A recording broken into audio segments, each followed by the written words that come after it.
Hi friends, how are you? Please subscribe friends, please subscribe, please friends subscribe.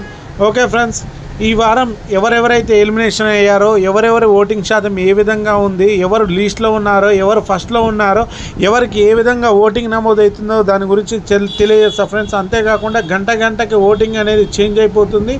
ఎవరు voting ఏ విధంగా danger జోన్లోకి వస్తున్నారో కూడా అర్థం కావట్లేదు.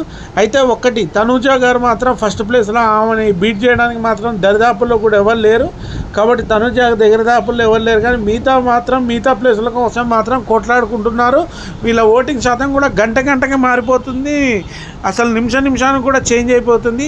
ఎవరు ఎలిమినేషన్ జోన్లోకి వస్తారో, లీస్ట్ జోన్లోకి వస్తారో కూడా అర్థం కాని పరిస్థితి ఉంది. ఆ విధంగా నమోదవుతుంది. ఓకే ఫ్రెండ్స్, ఈ విధంగా అయితే ఈరోజు తనూజ ఇప్పటివరకు జరిగిన ఓటింగ్ ప్రకారం 33% ఓటింగ్తో ఫస్ట్ ప్లేస్లో ఉంది.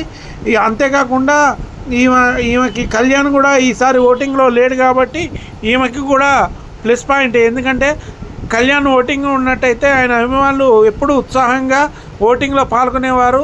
దీనివల్ల కళ్యాణ్కి చాలా మైనస్ పాయింట్. ఆయన ఓటింగ్లో లేకపోవడం అనేది ఆయనకు చాలా మైనస్ పాయింట్ అన్నట్టే ఫ్రెండ్స్. ఎందుకంటే ఎప్పుడైనా నామినేషన్స్ ప్రక్రియలో ఉండాలి. నామినేషన్స్లో లేకపోయినట్టయితే అభిమానులు వాళ్ళ ఎట్లయినా ఆల్రెడీ మావాడు ఫైనల్ పోయింది కదా, అప్పుడు చూసుకుందాంలే ఓటింగ్ అనుకుంటారు. ఈ లోపల ఏదైనా జరగవచ్చు. ఈ లోపల ఓటింగ్ తారుమారు కావచ్చు. ఎందుకంటే కళ్యాణ్ జరిగింది ఆయనకు వచ్చిందే ఒక 1 వీక్ హైయెస్ట్. ఎందుకంటే ప్రతి వీక్ రావట్లే కదా. ఎందుకంటే తనూజ ఇప్పటివరకు జరిగిన అన్ని వీక్లో ఫస్ట్ స్థానంలో తనూజనే ఉంది. కానీ 1 వీక్ మాత్రం కళ్యాణ్ వచ్చిండు. తర్వాత ఆయన చేతులారా ఆయనే చేసుకుండు నామినేషన్స్ లేకుండా. నామినేషన్స్లో ఉంటే ఏంటంటే అభిమానులు ఎప్పుడు యాక్టివ్గా ఉంటారు, అందరిని ప్రోత్సహిస్తుంటారు, అందరి చేత ఓట్లు వేపిస్తుంటారు. దీనివల్ల ఓటింగ్ శాతం పెరుగుతుంది తప్ప తగ్గదు. కానీ ఎప్పుడైతే ఓటింగ్ జోన్ నుంచి బయటికి వెళ్ళిపోతారో అభిమానులు నిద్రపోతారు. సరే మనకెందుకు లేరా భయ్, ఇప్పుడు మనమైతే మనవాడు లేడు కదా అన్న పరిస్థితిలో ఉంటారు. కాబట్టి ఎప్పుడైనా నామినేషన్స్ ప్రక్రియలో ఉండాలి. అదే నేను ఫస్ట్ కానీ చెప్పేది అదే. ఇమానియల్ కూడా ఈ విధంగా చేసుకొని నామినేషన్ ప్రక్రియలో సేవ్ అయ్యకుండా ఆయన ఎప్పుడు నామినేషన్లో రాకుండా ఇప్పుడు ఆయన ఓటింగ్ అనేది ఎంత ఘోరంగా పడిపోయిందంటే అంత ఘోరంగా పడిపోయింది. అందరం చూస్తూనే ఉన్నాం. కాబట్టి ఎవరైనా ఇది తనూజకి ప్లస్ పాయింట్గా వస్తుంది. ఎందుకంటే ఆమె విజయాన్ని ఎవరు ఆపలేరు ఇక నాకు తెలిసి. ఎందుకంటే లాస్ట్ వీక్ వచ్చేసరికి ఓటింగ్లో మనం చెప్పలేము. ఎందుకంటే ప్రతి వీక్ ఆయన ఓటింగ్లో ఉన్నట్టయితే ఈయన ఓటింగ్ శాతం ఎంత ఉంది, తనూజ గారు ఓటింగ్ శాతం ఏ విధంగా ఉందనేది మనకు కొలమానమయ్యేది. ఇప్పుడు ఆయన లేడు కళ్యాణ్. అంతేకాకుండా ఆయన మీద చాలా నెగిటివ్స్ కూడా వస్తున్నాయి. ఆయన అసలు సోల్జర్ కాదని దానికి సంబంధించి అది కూడా వీడియో మీకు చేసి పెడతా ఫ్రెండ్స్. నెక్స్ట్ వీడియో అదే ఉంటుంది కాబట్టి చూడండి. తర్వాత తనూజ వచ్చేసి 33%తో ఫస్ట్ స్థానంలో ఉంది. తర్వాత సంజన గారు 16%తో సెకండ్ ప్లేస్లో ఉన్నారు.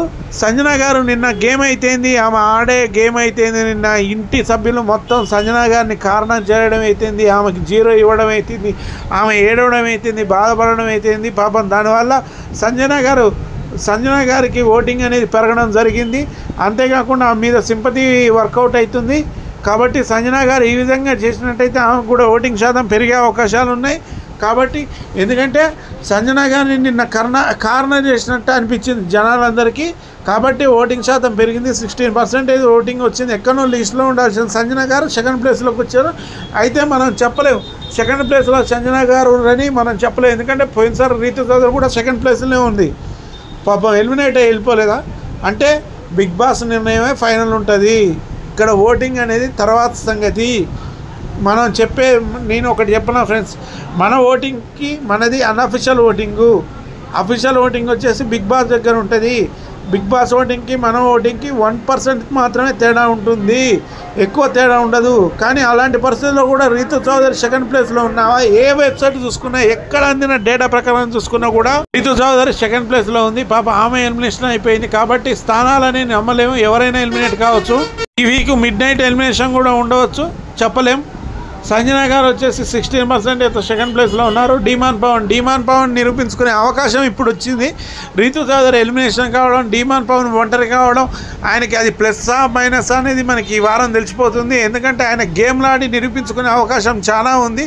ఎందుకంటే ఎప్పుడు రీతు చౌదరితో ఉంటాడు, రీతు చౌదరిని కలిసి తిరుగుతాడు అనే అపవాదు ఆయన మూట కట్టుకుండు కాబట్టి ఆ అపవాదు నుంచి బయటపడతాడా, ఎంతవరకు ఓటింగ్ పెంచుకుంటాడు, టాప్ 5లో ఎంతవరకు ఉంటాడు అనేది మనం చూద్దాం. కానీ డీమాన్ పవన్ ఖచ్చితంగా టాప్ 5లో ఉంటాడు, ఉండాల్సిన వ్యక్తే. ఎందుకంటే జెన్యూన్ పర్సన్ డీమాన్ పవన్. ఆయనకు వచ్చేసి 14% ఓటింగ్ జరిగింది. ఇమానియల్ ఎక్కడ ఉండాల్సిన వ్యక్తి ఎట్లాంటి పరిస్థితుల్లోకి వచ్చిండు నాకేం అర్థం కావట్లేదు. ఎందుకంటే సూపర్ గేమ్ ఆడతాడు, సూపర్ ఎంటర్టైన్మెంట్ చేస్తాడు. ఏదైనా హౌస్లో ఇమానియల్ లేకపోతే ఊహించుకోలేం. ఇమానియల్ లేని బిగ్ బాస్ హౌస్ను మనం ఊహించుకోలేం. అట్లాంటి ఇమానియల్ లాస్ట్కు ఓటింగ్ లిస్ట్ లాగా వచ్చిండు. ఇంత తక్కువ ఓటింగ్ నమోదు చేయించుకుంటుండు అంటే ఆయన స్వయం కృపమే 10 వీక్స్ ఆయన నామినేషన్స్ ప్రక్రియలో రాకపోవడం ఆయనకి చాలా మైనస్. అంతేకాకుండా వచ్చిన 1 వీక్ తర్వాత మళ్ళీ ఒక 2 వీక్స్ సేవ్ కావడం ఆయనకు మైనస్ పాయింట్. దీనివల్ల ఆయనకు ఓటు అనేది తగ్గిపోయినాయి. అభిమానులందరూ వేరే వాళ్ళకి కన్వర్ట్ కావడం, వాళ్ళ మీద అభిమానం పెంచుకోవడం, ఇమానియల్ మీద అభిమానం తగ్గిపోవడం కూడా జరిగింది. దీనివల్ల ఇమానియల్కి 13% ఓటు రావడం జరిగింది ఫ్రెండ్స్. ఇమానియల్ వచ్చేసి 13% ఓట్లతో ఉండు. తర్వాత సుమన్ శెట్టి గారికి 12% ఓటింగ్ నమోదైంది. ఈయన గేమ్ అనేది పోయిన వీక్ మాత్రం ఎరగదీసిండు, ఎక్సలెంట్ గేమ్ ఆడిండు. ఆ గేమ్ వల్ల 12% గేమ్ ఓటు కూడా పెరిగింది. అంతేకాకుండా కాకపోతే నామినేషన్స్లోనే మాట్లాడతాడు, ఎక్కువ తక్కువ మాట్లాడిన ఒక అపవాదు ఉంది. ఈ వీక్ ఖచ్చితంగా ఆయన గేమ్ ఆడాలి, అందరితో మాట్లాడాలి, ఓపెన్ కావాలి. కాబట్టి ఖచ్చితంగా సుమన్ శెట్టి గారు ఓపెన్ అయితేనే ఈ వీక్ ఆయన సేవ్ అయ్యే అవకాశాలు ఎక్కువ ఉన్నాయి. ఎందుకంటే సుమన్ శెట్టి పోయిన వీకే ఎలిమినేషన్ కావాల్సిన వ్యక్తి. సుమన్ శెట్టి గారు పోయిన వీక్ ఆయనకు ఓటింగ్ అనేది లీస్ట్లో ఉండు, అట్లాంటి వ్యక్తి సేవ్ కావడం జరిగింది. కాబట్టి ఆయనకు ఒక మంచి అవకాశం ఇది. ఎందుకంటే సుమన్ శెట్టి ఎట్లయినా టాప్ 5లో ఉండకపోవచ్చు 100%. అది మనం చెప్పలేమనుకోండి, ఖచ్చితంగా బిగ్ బాస్ చేతిలో ఉంటుంది. కానీ ఇప్పుడున్న డేటా ప్రకారం, అందిన డేటా ప్రకారం 3 వీక్స్ 4 వీక్స్ డేటా ప్రకారం విశ్లేషించుకుంటే సుమన్ శెట్టి వచ్చేసి ఎలిమినేషన్ జోన్లోనే ఉంటుండు. కాబట్టి ఆయన టాప్ 5లోకి వచ్చే అవకాశం అయితే లేదు. తర్వాత భరణి గారు ఓటింగు సుమన్ శెట్టి గారు ఓటింగ్ అంటే చాలా తక్కువ ఉంది. 10%తో భరణి గారు ఉన్నారు. భరణి గారు ఓటింగ్ అనేది దారుణంగా పడిపోయింది. పోయిన వీక్ కన్నా ఓటింగ్ బాగా పెరిగింది, కానీ ఈ వీక్ దారుణంగా పడిపోయింది. అసలు ఇంత ఓటింగ్ పడిపోవడానికి కారణం ఏందో భరణి గారిది ఆలోచించలేకపోతున్నాము. లీస్ట్లో ఉండు అంటే ఎలిమినేషన్ జోన్లోకి వచ్చేసిండు, చెప్పలేం. భరణి గారు నేను టాప్ 5లో ఖచ్చితంగా ఉంటాడు అనుకున్నా. టాప్ 5లో ఆల్రెడీ మన కళ్యాణ్ గారు వెళ్ళిపోయారు. సెకండ్ ప్లేస్ వచ్చేసి తనుజ గారు, ఆమె ఖచ్చితంగా కన్ఫర్మ్, ఇంకా తిరుగులేదు. థర్డ్ ప్లేస్ వచ్చేసి ఇమానియల్, అది 100% ఖచ్చితంగా, దాన్ని ఎవరు మార్చలేరు. ఈ ముగ్గురు మాత్రం ఆల్రెడీ ఫినాలే పోయినట్టే. వాళ్ళు నామినేషన్లు ఉన్నా లేకపోయినా వాళ్ళు ఫినాలే పోయినట్టే. లాస్ట్ 2 స్థానాలు ఉన్నాయి. దాంట్లో డీమాన్ పవన్ పంచుకుంటాడా, భరణి పంచుకుంటాడా, సుమన్ శెట్టి పంచుకుంటారా, సంజన పంచుకుంటారా అనేది అర్థం కావట్లేదు. సంజన గారిదంటే టాప్ 5కి పోయే అవకాశాలు చెప్పలేము. మన బిగ్ బాస్ చేతిలో ఏదైనా ఉంటుంది కాబట్టి మనం చెప్పలేము. నేను అనుకుంటున్న ప్రకారం అయితే ఖచ్చితంగా భరణి గారికి, డీమాన్ పవన్కి టాప్ 5లో పోయే అవకాశాలు ఉండొచ్చు. సంజన గారు, సుమన్ శెట్టి గారు ఎలిమినేషన్ అయ్యే అవకాశాలు ఉండొచ్చు. సుమన్ శెట్టి గారిని మిడ్ వీక్లో ఎలిమినేషన్ చేసి సంజన గారిని మామూలుగా సండే రోజు ఎలిమినేషన్ చేసే అవకాశాలు ఉన్నాయి. లేకపోతే ఈ వీక్ డబుల్ ఎలిమినేషన్ చేయొచ్చు. మొత్తానికైతే చెప్పలేం.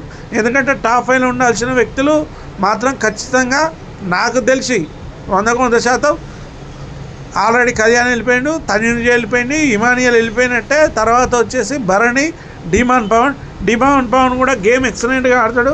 ఎక్కడ కూడా ఆయనకి ఫిర్యాదు ఉండదు హౌస్లో. ఎవరు చూసినా డీమాన్ పవన్ దగ్గరకే తీసుకుంటారు తప్ప ఆయన మీద వ్యతిరేకత ఉండదు. మంచి వ్యక్తి. నాకు తెలిసినంతవరకు కూడా డీమాన్ పవన్ ఖచ్చితంగా టాప్ 5లో ఉంటాడని నేను అనుకుంటున్నా. ఆయన ఈ వీక్ ఆడి ఓట్లను పెంపొందించుకునే అవకాశాలు కూడా ఉన్నాయి. ఎందుకంటే రీతు చౌదరి ఎలిమినేషన్ అయింది కాబట్టి ఆయనకి ఇప్పుడు జాక్పాట్ అన్నట్టు ఈ వీక్ ఆయన ఓట్లను ఎంతవరకు ప్రభావితం చేస్తాడో చూడాలి friends. Please subscribe my channel, please like my videos.